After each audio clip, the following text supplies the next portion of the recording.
Bom dia, alunos, sejam bem-vindos ao canal da Astra Educa. E vamos continuar nossa preparação para o concurso da Marinha do Brasil. Nesta aula de Direito Administrativo, vamos estudar um tema extremamente importante para concursos públicos: as licitações. Vamos abordar o fundamento constitucional das licitações, seu conceito, as principais modalidades previstas na legislação, o regime jurídico das licitações e suas alterações, além de estudar o pregão, a concorrência, o concurso, o leilão e o diálogo competitivo. Também vamos tratar da contratação direta, incluindo os casos de dispensa e inexigibilidade de licitação. E por fim veremos a revogação e a anulação das licitações, suas hipóteses e efeitos. Para começar, é importante entender o fundamento constitucional das licitações. A Constituição Federal estabelece que, em regra, a administração pública deve realizar licitação para contratar obras, serviços, compras e alienações. Essa exigência está prevista no artigo 37 da Constituição e tem como objetivo garantir igualdade de oportunidades entre os interessados, selecionar a proposta mais vantajosa para a administração pública e assegurar transparência na utilização dos recursos públicos.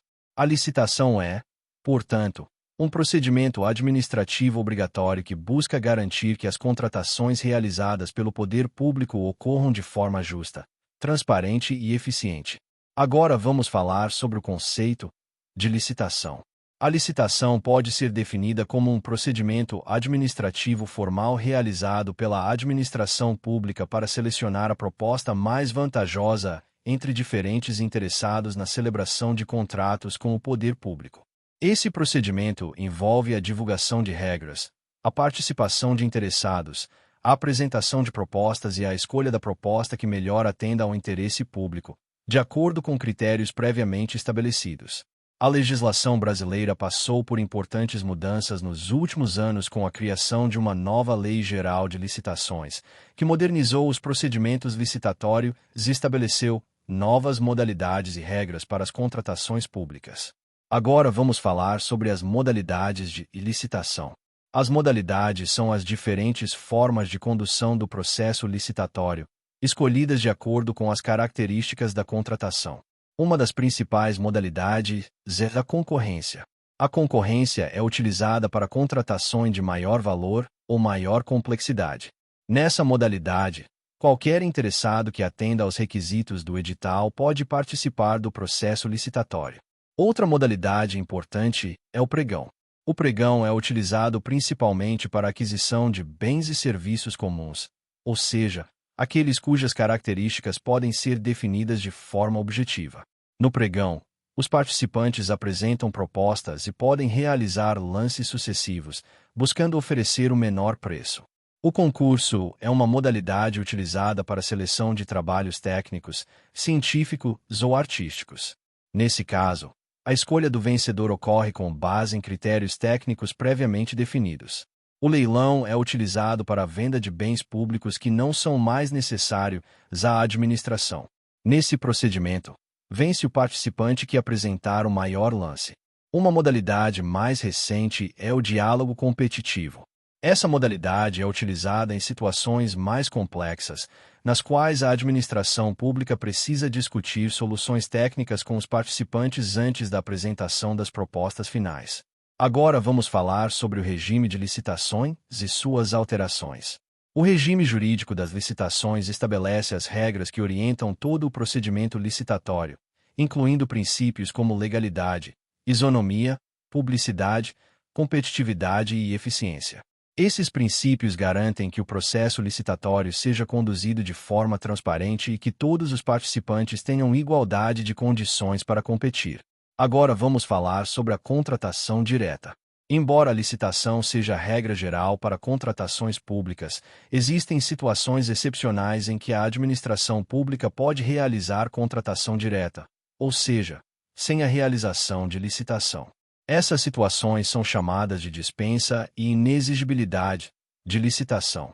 A dispensa de licitação ocorre quando a própria legislação autoriza a contratação direta em determinadas situações específicas. Exemplos incluem casos de emergência ou calamidade pública, situações de baixo valor ou outras circunstâncias previstas na lei.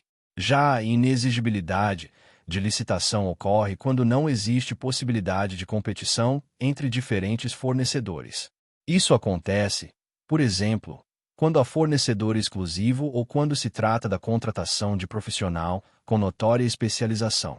Agora vamos falar sobre a revogação e a anulação das licitações.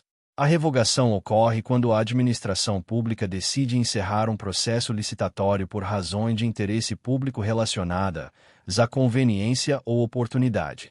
Nesse caso, a licitação é considerada válida, mas a administração decide interromper o procedimento por motivos administrativos. Já a anulação ocorre quando é identificado algum vício de legalidade no processo licitatório. Quando isso acontece, a licitação deve ser anulada, pois foi realizada em desacordo com a legislação. A anulação pode ser realizada pela própria administração pública ou pelo Poder Judiciário, quando houver ilegalidade comprovada.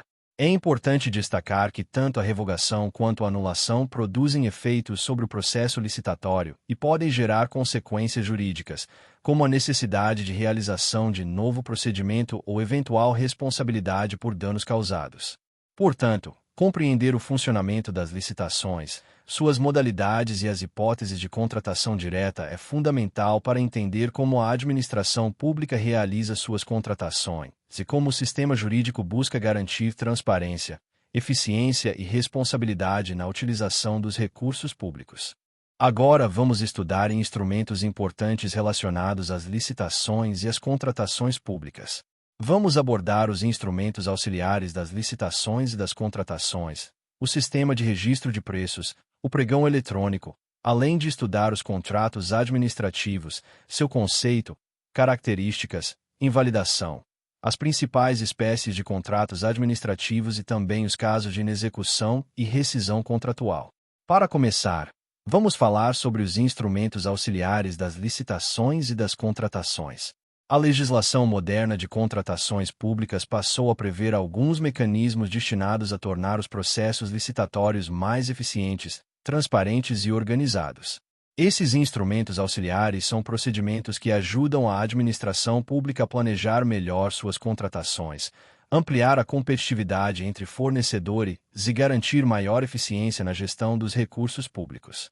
Entre esses instrumentos auxiliares podemos destacar o credenciamento, o sistema de registro de preços, os procedimentos de pré-qualificação, os catálogos eletrônicos de padronização e os sistemas eletrônicos utilizados para a realização de licitações. Agora vamos falar sobre o sistema de registro de preços. O registro de preços é um mecanismo utilizado pela administração pública para registrar formalmente os preços de determinados produtos ou serviços após a realização de um processo licitatório. Nesse sistema, a administração realiza uma licitação para selecionar fornecedores e registrar os preços oferecidos para determinados itens. Esses preços ficam registrados em uma ata de registro de preço e podem ser utilizados pela administração durante um determinado período. Isso permite que a administração pública realize contratações futuras de forma mais ágil, sem necessidade de realizar um novo processo licitatório para cada compra. O sistema de registro de preços é muito utilizado para a aquisição de bens ou serviços que são necessários com frequência, como materiais de escritório, equipamentos ou serviços de manutenção. Agora vamos falar sobre o pregão eletrônico. O pregão eletrônico é uma modalidade de licitação realizada por meio de sistemas eletrônicos, geralmente pela internet. Essa modalidade foi criada para aumentar a transparência, a competitividade e a eficiência nas contratações públicas. No pregão eletrônico, os fornecedores participam da disputa enviando propostas e realizando lances em ambiente virtual. O processo ocorre em tempo real e permite que diferentes participantes apresentem lances sucessivos, reduzindo os preços e ampliando a competitividade entre os fornecedores. O pregão eletrônico é amplamente utilizado para a aquisição de bens e serviços comuns e se tornou uma das modalidades mais utilizadas pela administração pública. Agora vamos falar sobre os contratos administrativos. O contrato administrativo é um acordo celebrado entre a administração pública e um particular com o objetivo de realizar obras, prestar serviços, fornecer bens ou executar outras atividades de interesse público. Os contratos administrativos possuem algumas características específicas que os diferenciam dos contratos comuns do direito privado. Uma dessas características é a presença de cláusulas exorbitantes. Essas cláusulas conferem à administração pública certos poderes especiais dentro do contrato, como a possibilidade de fiscalizar a execução contratual, aplicar sanções administrativas e modificar unilateralmente determinadas condições do contrato quando necessário para atender ao interesse público. Outra característica importante é que os contratos administrativos devem respeitar princípios como legalidade, publicidade, eficiência e supremacia do interesse público. Agora vamos falar sobre a invalidação dos contratos administrativos. Assim como ocorre com os atos administrativos, os contratos administrativos também podem ser invalidados quando apresentam irregularidades ou ilegalidades. A invalidação pode ocorrer por meio da anulação do contrato, quando for identificado algum vício de legalidade. Também pode ocorrer a revogação em determinadas situações relacionadas ao interesse público. Agora vamos falar sobre as principais espécies de contratos administrativos. Existem diferentes tipos de contratos celebrados pela administração pública. Entre os principais estão os contratos de obras públicas, que envolvem a construção ou reforma de infraestruturas. Também existem os contratos de prestação de serviços, que envolvem a execução de atividades específicas para a administração pública. Outra espécie são os contratos de fornecimento, utilizados para a aquisição de bens e materiais necessários ao funcionamento da administração pública. Também podemos mencionar os contratos de concessão de serviços públicos e outras formas de parceria entre o poder público e o setor privado. Agora vamos falar sobre a inexecução dos contratos administrativos. A inexecução ocorre quando uma das partes do contrato deixa de cumprir as obrigações estabelecidas no acordo. A inexecução pode ser total ou parcial. A inexecução total ocorre quando o contrato não é executado conforme o previsto. Já a inexecução parcial ocorre quando apenas parte das obrigações contratuais deixa de ser cumprida. Quando ocorre a inexecução contratual, a administração pública pode aplicar sanções administrativas ao contratado, como advertências, multas ou outras penalidades previstas no contrato e na legislação. Por fim, vamos falar sobre a rescisão dos contratos administrativos. A rescisão corresponde ao encerramento antecipado do contrato antes do término do prazo previsto. A rescisão pode ocorrer por diferentes motivos. Uma das formas é a rescisão unilateral pela administração pública quando o contratado descumpre suas obrigações contratuais. Também existe a rescisão amigável, quando ambas as partes concordam em encerrar o contrato. Outra possibilidade é a rescisão judicial, que ocorre quando o encerramento do contrato é determinado pelo Poder Judiciário. Portanto, compreender os instrumentos auxiliares das licitações, o sistema de registro de preços, o funcionamento do pregão eletrônico e a estrutura dos contratos administrativos é essencial para entender como a administração pública realiza suas contratações e garante a execução adequada dos serviços públicos. Na próxima aula continuaremos avançando nos conteúdos de direito administrativo previstos no edital do concurso da Marinha. Continuem firmes nos estudos e mantenham o foco na aprovação.